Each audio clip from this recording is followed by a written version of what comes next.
Setelah Amerika Serikat ikut bergabung dengan Israel untuk menyerang Iran, apakah perang di kawasan Timur Tengah ini akan segera berakhir atau malah konflik ini akan makin luas?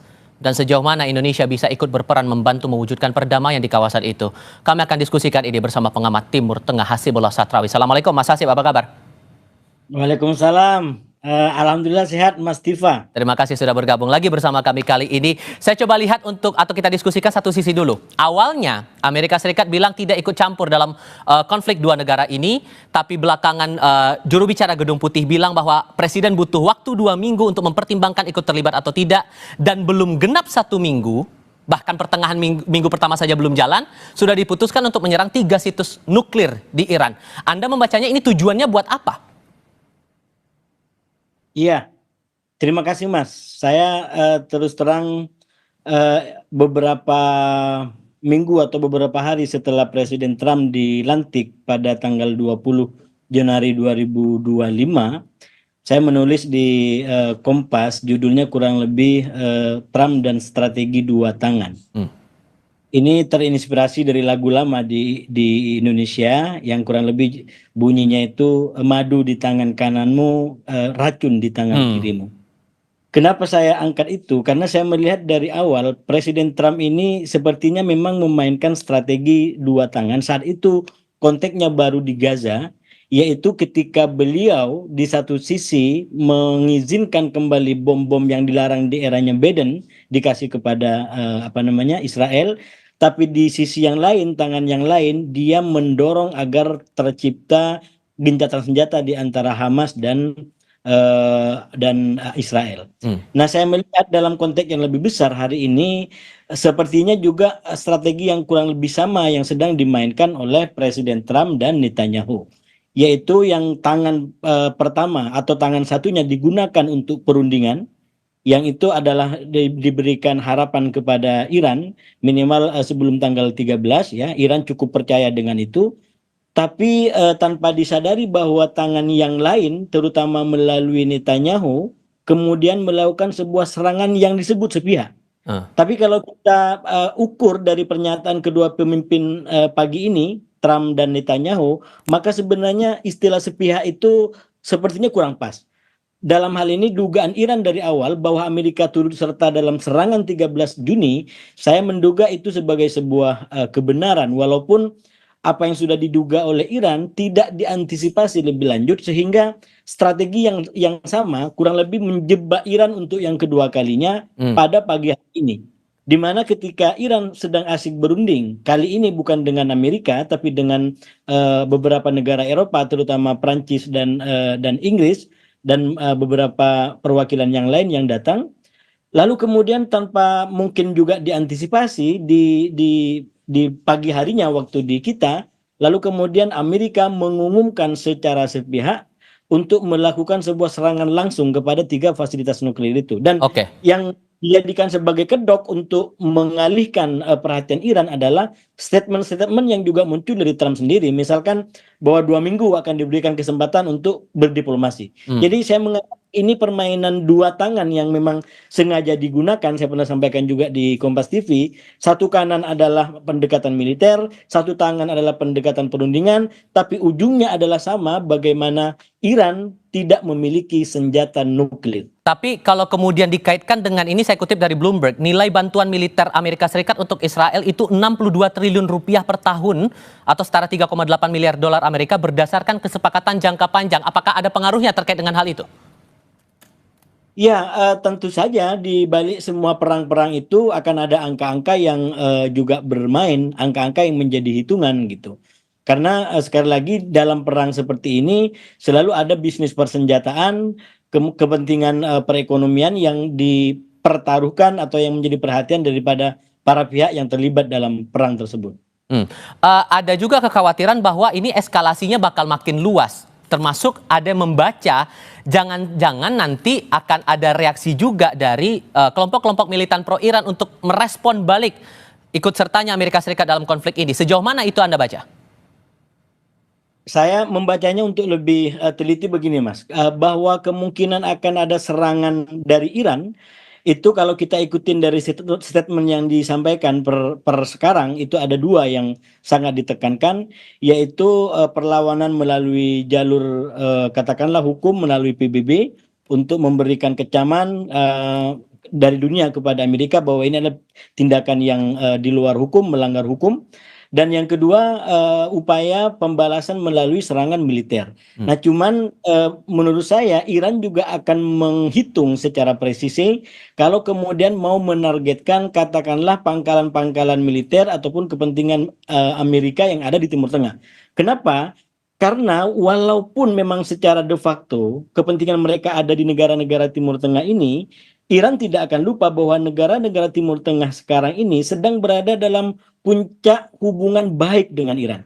Terutama setelah Arab Saudi sebagai salah satu negara yang paling menentukan sekarang di Timur Tengah melakukan rekonsiliasi dengan Iran setelah sebelumnya terlibat dalam krisis yang berkepanjangan. Nah, artinya apa? Kalaupun Iran mau melakukan serangan terhadap kepentingan-kepentingan Amerika di kawasan, saya menduga Iran tidak akan menyinggung istilahnya kolam yang tenang, yang sedang berada dalam hubungan yang baik. Terutama kalau kita bicara tentang katakanlah serang menyerang dan balas membalas serangan di antara Israel dengan Iran, maka kan sebenarnya sekarang secara de facto masyarakat Timur Tengah memiliki kenyataan bahwa yang menjadi penguasa di Timur Tengah sekarang bukan hanya Israel, tapi juga Iran bisa menjadi perhatian. Nah, selama ini negara-negara di Timur Tengah ini terlibat dalam sebuah hubungan yang tidak dipublikasikan dengan Amerika bahkan dengan Israel karena masyarakatnya itu justru bersikap anti terhadap Israel. Nah, kalau menjadi dengan Iran, saya menduga bahwa hubungannya akan lebih genuine dan akan lebih diterima oleh akar rumput dan juga oleh elitnya. Nah, oleh karena itu dugaan saya kalaupun Iran akan memberikan serangan balasan kepada simbol-simbol kekuatan dan kepentingan Amerika di kawasan terutama, maka dia akan memperhitungkan tidak terjadi gesekan baru dengan negara-negara setempat. Karena kalau sampai terjadi gesekan baru dengan negara setempat, maka Iran sendiri juga yang akan dirugikan, bukan Amerika. Sehingga poinnya Anda mengatakan bahwa eskalasi untuk menyerang aset-aset di kawasan-kawasan Timur Tengah di sekitar Iran itu akan kecil kemungkinannya, begitu? Kemungkinannya tetap ada, tapi pasti dilakukan secara presisi. Nah, yang terbaru justru yang disampaikan oleh Iran, kemungkinan serangan dilakukan kepada negara-negara yang menyuplai senjata ke Israel. Nah, ini kalau ini berarti arahnya bisa jadi ke Eropa. Oke. Bisa jadi ke negara-negara yang selama ini menjadi penyuplai senjata kepada Israel yang digunakan untuk terutama membunuh warga sipil di sekitar Israel, terutama di Palestina, khususnya di Gaza. Kenapa saya tanyakan masalah aset Amerika itu merespon dari serangan atau ikut sertanya Amerika ke sini? Karena kalau kita kutip lagi pernyataan dari Dubes Amerika untuk Israel, Mike Huckabee waktu itu melalui akun X tanggal 18 Juni menyampaikan bahwa sudah menyiapkan penerbangan evakuasi dan keberangkatan kapal pesiar untuk warga negara yang ada di situ. Jadi ada bayangan bahwa habis ini aset-aset Amerika Serikat juga akan menjadi target berikutnya sebagai balasan itu tadi.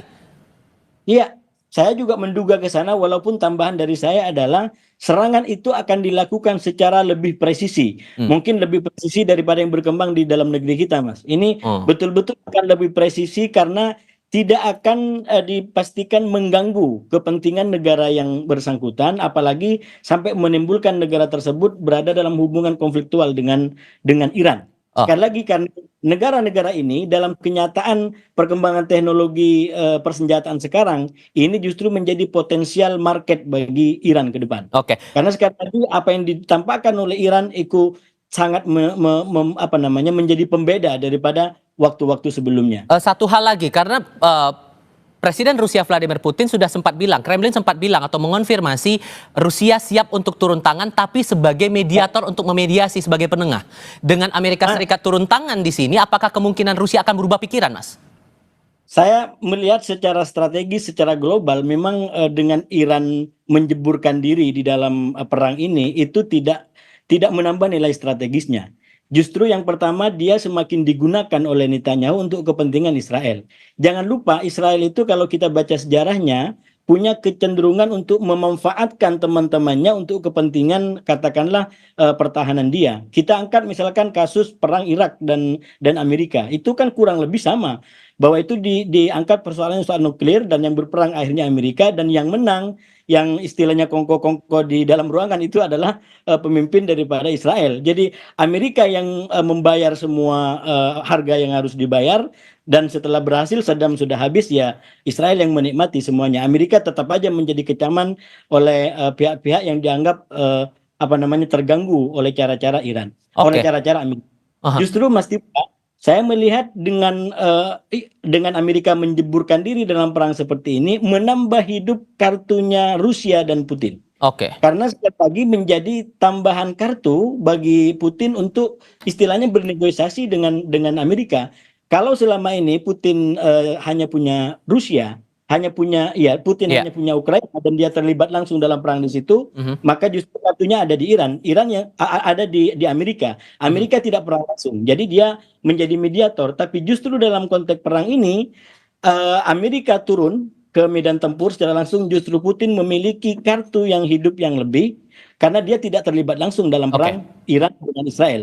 Dengan Eh, demikian dia menawarkan kepada Amerika untuk menjadi mediator mhm. dan itulah nilai tambah yang saya maksud tadi secara diplomatik, secara diplomasi yang sekarang dimiliki oleh Putin dengan realitas politik dan konflik yang ada sekarang. Dengan tingginya eskalasi yang ada sekarang, ada kemungkinan tidak menurut Anda Iran akan menutup Selat Hormuz? Karena kan ini bisa efeknya ke segala sisi nanti.